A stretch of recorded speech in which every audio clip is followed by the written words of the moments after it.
A while back we did a video about the easiest aquarium plants, and the response that we got from that video was huge. Thank you for that. But there was a common question, which was, what are the best plants that stay smaller? Because I only keep tanks that are 10 gallons or smaller. Well, this video is going to be for you and also the people who are interested in aquarium plants, but they don't want the ones that just get huge and you have to trim them back all the time. These plants are going to stay smaller and much more manageable.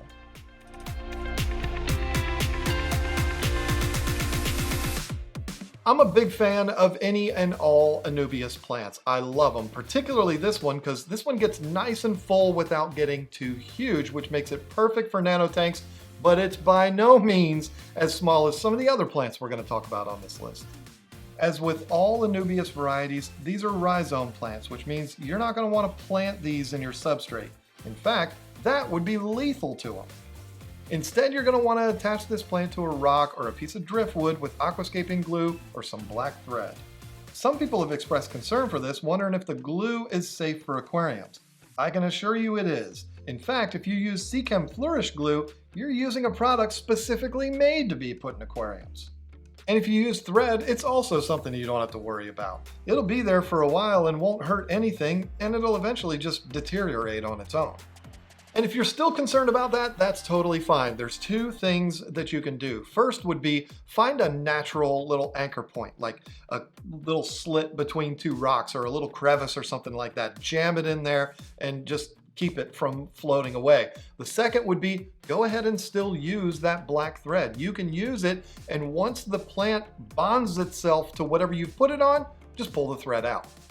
Yes, the plant will attach itself to whatever it is that you've put it on, but it doesn't happen overnight. It takes a little while, but once it does attach, you're good to go. You don't need anything to hold it in place. Anubius is not only great for nano aquariums, it's also great for any aquarium because it's beautiful and practically indestructible. If you've struggled to keep plants, this is a great place to start.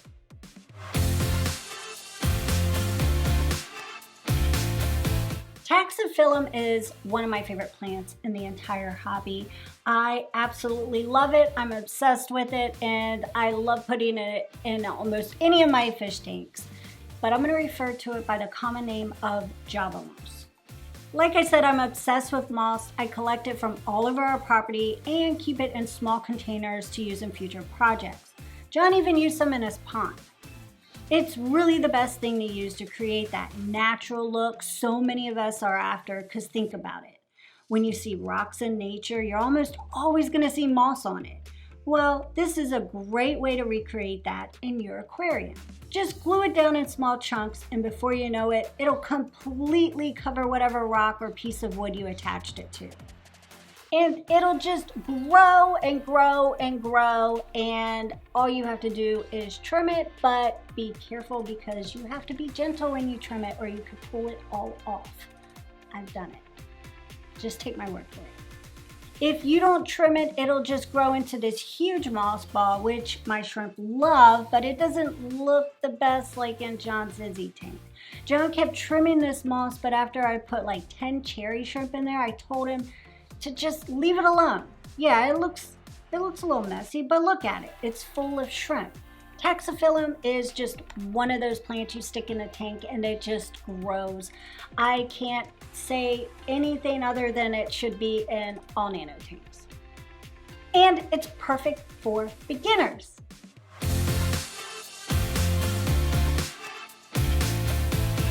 Liliopsis brasilianus. Aren't I fancy with my words? This is quickly becoming one of my favorite plants, and I think it's because it looks just like what I wish I could make grow out in my lawn, but I can never seem to make that happen.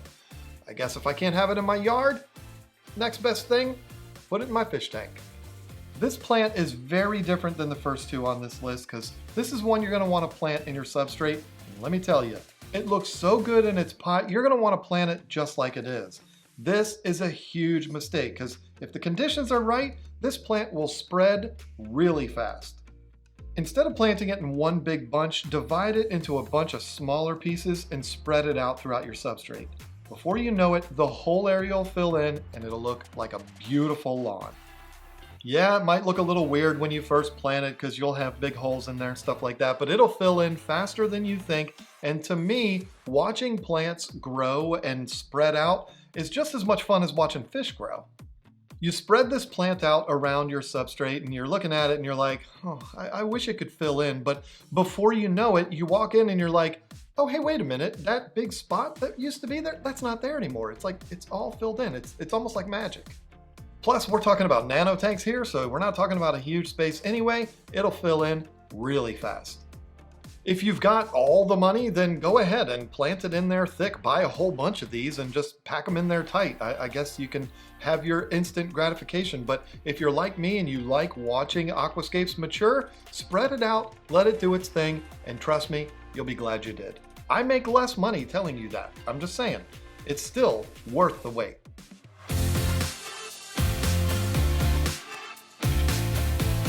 I gotta be honest, if we're gonna talk about nano aquariums and plants, then we have to talk about the Anubius and the Java moss, because what more do we really need? John talked about Anubius nano before, which is one of my favorites. This one, the Anubius petite, is identical in the way you'll want to attach it to a rock or driftwood, but as you can see, it looks very different. The petite has leaves that are much smaller than the nano, and they're not just smaller. There's a lot more of them, so you can get a more dense plant that's just as easy to keep. In fact, all Anubius might be the easiest plants in the entire hobby.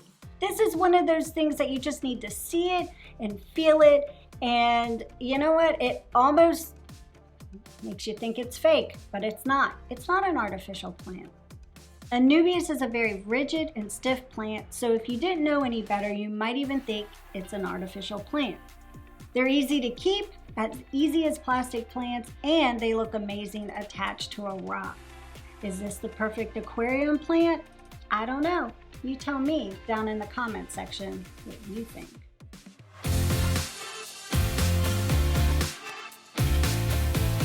There's fish that have their names pronounced so many different ways, and no, I'm not just talking about the whole beta thing. I'm talking about fish like Sacoliphi and Demasoni that I've heard pronounced so many different ways. But for the record, I know the guy that discovered and named Sacoliphi, and he calls them Sacolafi. So I guess I'll take the L there, but it's definitely Demasoni. That fish is named after Leif de Mason, not Leif de Masson. Anyway, there's also plenty of plants out there that people, including me, mispronounce, and Bucephalandra is one of them. I've heard this pronounced so many different ways. We're not even going to get into all of that. For the sake of this video, we're going to call it Bucephalandra. If I'm wrong, who cares? This is a plant that Tropica states doesn't require a lot of light, but I haven't found this to be the case. I'm sorry, Tropica. This is one that you're going to want to attach to rock or wood, just like Anubius, but take my word for it. Make sure it's not on the underside of a rock or being shaded by some other large plants. Let the light get to it and it'll be fine. And in my experience, the leaves on this plant look really rigid like Anubius, but they're not. And it is definitely a little bit more fragile than Anubius is. And if there's one big piece of advice I would give you, don't put this plant in a super high flow area. It doesn't like that. Keep the flow down a little bit, stick it in a place where it's kind of a dead zone or something like that has plenty of light, and trust me, you'll do fine. And the plant doesn't really get much bigger than this, so how perfect is that for your little teeny tiny nano tank?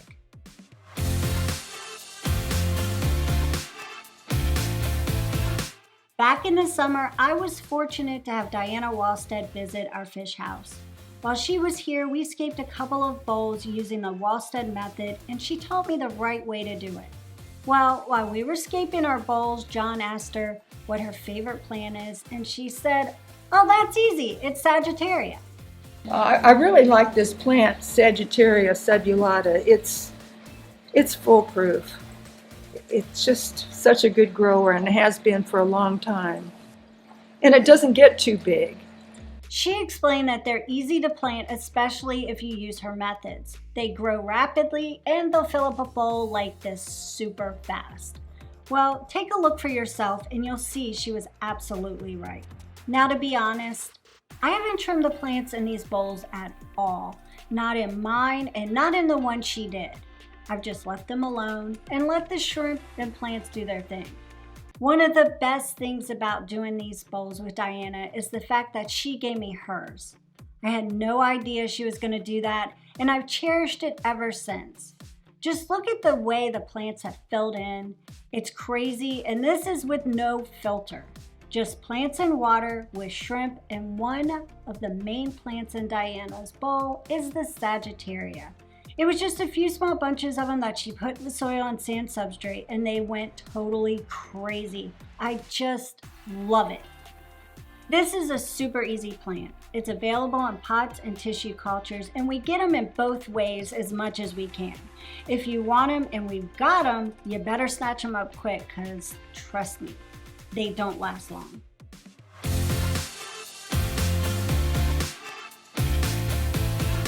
So here we are, the third and final Anubius variety that we're going to be talking about on this list. But here's the thing. There's so many different types of Anubius. We could do an entire video just on that. But some Anubius, like the Calidifolia, get a lot bigger than these do. So you're not going to want to put those in nanotanks. And so since this video is all about nanotanks, we're going to spend some time talking about the Anubius gracillis. This is a variant of Anubius that has a completely different look than the Nana and the Peti. Instead of it having short, stubby, and fat leaves, the gracillis has longer, slim leaves that look a lot like arrowheads. They're also on the end of longer stems too, just one leaf at the top, but the leaves have the same tough and rigid texture as the others. Again, resembling an artificial plant, and they're just about as easy to keep. I think this one looks best jammed in between a couple of rocks or a little sliver in the driftwood or something like that. I don't know, maybe it's just me, but with the long stems, I feel like it would look funny just like sitting on top of a rock, or I don't know. But you know what? Listen, it's your tank, it's your plant, it's your aquascape. You do what you want. If you put a gun to my head and force me to choose my favorite Anubius, I can confidently say this would be the one. Why? Well, it's different. It almost looks like it's not an Anubius at all. Now that doesn't mean I don't like the way other Anubius look. I'm just saying I like this one because it stands out. I don't know, I just like things that are different, and believe it or not, this is our best-selling Anubius and one of our best-selling plants on our website, so I don't think I'm alone here. So there you go, now you know what our favorite plants are to be put into nanotanks, and of course, all of these plants are available on our website, keepfishkeeping.com. Did you like our list and want to see 3 more plants that you can put in nanotanks? Well, click the join button down below, become a channel member. You're going to get bonus features from every single one of our Sunday list videos. Thank you so much for watching, and we look forward to seeing you again next week. See ya.